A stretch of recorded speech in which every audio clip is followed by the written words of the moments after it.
क्या हो जब आपके पास टाइम ना हो और आपका दिल कर रहा हो ज़बरदस्त चने की दाल का हलवा खाने का और बनाने का बिल्कुल भी टाइम ना हो, तो मेरी इस रेसिपी को ज़रूर ट्राई करके देखना। तो हे दोस्तों, अस्सलाम वालेकुम। कैसे हैं आप सब? उम्मीद करती हूँ आप सब खैरियत से होंगे। अल्हम्दुलिल्लाह हम सब भी खैरियत से हैं। अब आज के बाद आपको चने की दाल का हलवा खाने के लिए बिल्कुल भी सोचने की ज़रूरत नहीं होगी। बहुत ही लिमिटेड टाइम के अंदर, कम पीरियड के अंदर इतनी ज़बरदस्त ये रेसिपी है ना, आप एक बार बनाएंगे ना, आप चने की दाल का हलवा बनाना छोड़ देंगे। मैं सच बता रही हूँ। टेस्ट में ये बिल्कुल हूबहू चने की दाल का हलवा है, लेकिन ये चने की दाल का हलवा नहीं है, ये है बिल्कुल अलग सी चीज़। इसका सीक्रेट मैं आपको आगे चल के खोलूँगी, लेकिन आपने एक बार भरोसा ज़रूर करना है और भरोसा करके मेरी इस रेसिपी को ज़रूर ट्राई करके देखना है। फिर आप मुझे बताना कि आपको मेरी ये ज़बरदस्त सी रेसिपी कैसी लगी। अगर आपको मेरी ये रेसिपी पसंद आ जाए तो वीडियो को लाइक कर देना और चैनल को सब्सक्राइब कर देना, और सब्सक्राइब करने के बाद बेल आइकन का बटन भी ज़रूर प्रेस करना, ताकि मेरी आने वाली हर नई वीडियोस की नोटिफिकेशन आप तक मिलती रहे। और इसे अपने फैमिली एंड फ्रेंड्स में भी ज़रूर शेयर करना, ताकि वो भी इस रेसिपी का फुल मज़ा ले सकें। अब चूंकि चने की दाल का हलवा बनाने में बहुत टाइम लगता है, आज के बाद से किसी को भी घबराने की ज़रूरत नहीं है। ये हलवा ज़रूर ट्राई करके देखें, बहुत ही मज़ेदार होता है। आप इसको कतली की शेप में काटें या बर्फी की शेप में काटें, ये आपके ऊपर डिपेंड करता है, लेकिन बनाना एक बार ज़रूर और मुझे फीडबैक भी ज़रूर देना। चलो तो स्टार्ट करते हैं अपनी रेसिपी को। अब इसके परफेक्ट से मेजरमेंट के लिए मैंने सारे कप एक ही साइज़ के निकाले हैं और एक ही सेट के निकाले हैं, ताकि आपको समझने में कोई भी दिक्कत ना आए।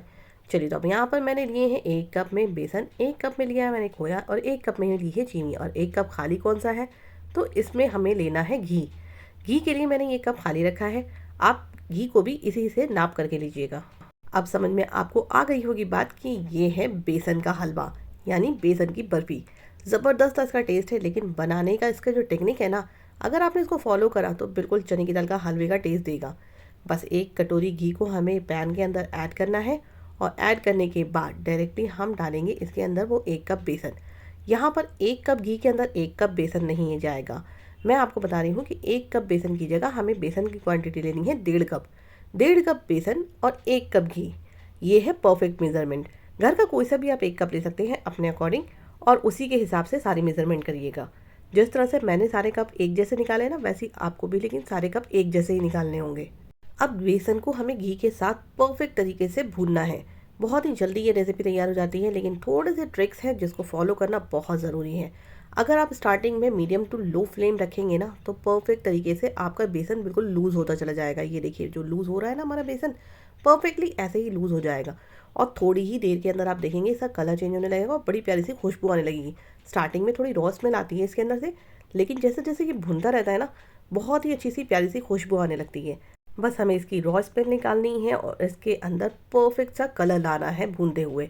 अब मेरी इस रेसिपी के अंदर मैंने यहाँ पर ऐड करा है 1 चम्मच खसखस का, यानी कि पॉपी सीड।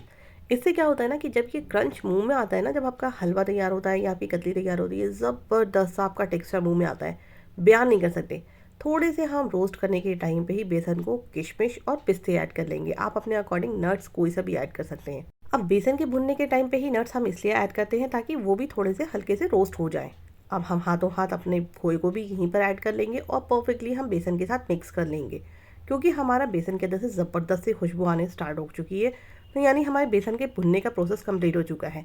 अब हम थोड़ी देर के लिए बेसन को खोए के साथ थोड़ा भूनेंगे, ताकि खोए की भी जो स्मेल होगी ना, वो परफेक्टली रिमूव हो जाएगी। और जब खोया और बेसन एक साथ मिल जाएंगे ना, अच्छी तरीके से आपको इसको मिक्स करना है पहले, और जब दोनों एक साथ मिक्स हो जाएंगे तब ये बबल के फॉर्म में एकदम बिल्कुल उठने लगेंगे।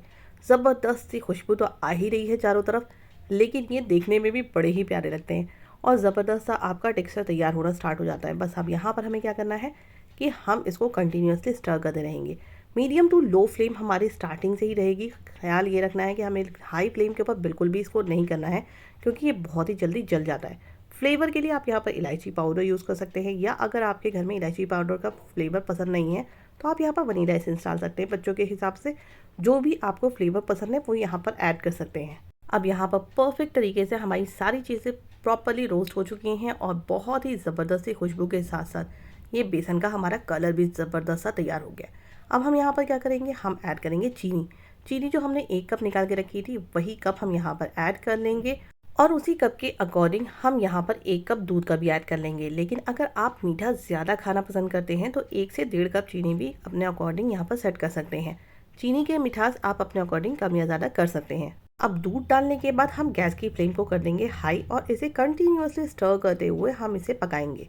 अगर इसके अंदर से बबल उठने लगेगा और इसके छींटे पड़ने लगेंगे, तब यहाँ पर हम गैस की फ्लेम को थोड़ी सिम कर देंगे, मीन्स मीडियम कर देंगे और मीडियम आंच के ऊपर इसे हम प्रॉपर तरीके से पकने देंगे। अब चूंकि दूध डालने के बाद इसके अंदर थोड़े लम्स पड़ने लगते हैं, तो हमें प्रेस करते हुए इसके सारे लम्स को है ना रिमूव करना है।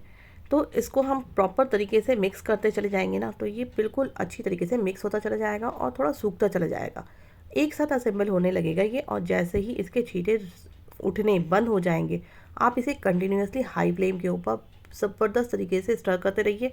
इससे क्या होगा कि थोड़ी देर के अंदर ये एक साथ इकट्ठा होकर के पूरी कढ़ाई को रिमूव कर देगा, मतलब छोड़ देगा। और कढ़ाई जब छोड़ देगा तो मतलब आपका बिल्कुल परफेक्ट सा टेक्सचर तैयार हो गया है सेट करने के लिए आपकी थाली या आपकी कोई भी ट्रे के अंदर। चलिए तो अब हम अपनी ट्रे तैयार कर लेते हैं इसको सेट करने के लिए। यहाँ पर मैंने एक स्टील की थाली ली है, उसे अच्छी तरीके से घी या आप कोई भी रिफाइंड ऑयल वगैरह से आप इसको ग्रीस कर सकते हैं। अब जो हमारे हलवे का सारा मिक्सचर है हम इसके अंदर डालेंगे और इसको प्रॉपर तरीके से प्रेस करते हुए सेट कर देंगे। यहाँ पर आपके हाथों की जल्दी करनी बिल्कुल भी ज़रूरी नहीं है, क्योंकि बहुत ही जल्दी ये सेट नहीं होता है। इसको सेट होने में तकरीबन 1 से 1.5 घंटे लगते हैं। रूम टेम्परेचर पे अगर आप रखिएगा तो 1 से 1.5 घंटे लगेंगे, लेकिन अगर आपको जल्दी इसको सेट करना है तो आप इसको आधे से 1 घंटे के लिए फ्रिज में रख दीजिए, ये जल्दी से आराम से सेट हो जाएगा। अब बारी आती है इसको ज़बरदस्त सा ऊपर से गार्निशिंग करने की, क्योंकि अभी हमारा हलवा सेट होने के कंडीशन में है ना, तो हमें सारी चीज़ें अभी ही इसके ऊपर ऐड कर लेनी है। यानी कि हम अगर सिल्वर फॉइल लगाना चाहते हैं, मीन्स चांदी का वर्क, तो अभी ही हम लगा लेंगे। और सारे जितने भी ड्राई फ्रूट्स वगैरह आप कोई सा भी नट्स डालना चाहते हैं ना, यहाँ पर आप प्रॉपरली यूज़ कर सकते हैं। आप गर्मा गर्म में अगर ये सारी चीज़ें डालते हैं ना, तो ये प्रॉपर तरीके से सेट हो जाती हैं इनके ऊपर। अब मैंने तो इसके ऊपर चांदी का वर्क लगाया है और थोड़े खरबूजे के बीज स्प्रिंकल करे हैं। आप चाहें तो अपने मन मुताबिक जो भी आपको नट्स यहाँ पर पसंद आए ना, तो वो उसे चॉप करके यहाँ पर ऐड कर सकते हैं। अब आप देख सकते हैं कितने कम टाइम के अंदर हमने 1.5 कप बेसन से कितना सारा हलवा तैयार कर लिया है। तो आप भी एक दफ़ा ज़रूर इस ट्रिक को आजमा करके देखिए और अपने घर वालों को एक दफ़ा खिला करके ज़रूर देखिए और उनको बताइएगा बिल्कुल भी नहीं कि ये किस चीज़ का हलवा है। फिर आप उनसे टेस्ट पूछिएगा कि किस चीज़ का हलवा है, वो खुद बताएंगे। अगर उन्होंने नहीं कहा कि ये चने की दाल का हलवा है, तब आप मुझे कहिएगा, और अगर उन्होंने कहा चने की दाल का हलवा है तो मुझे फीडबैक भी ज़रूर दीजिएगा।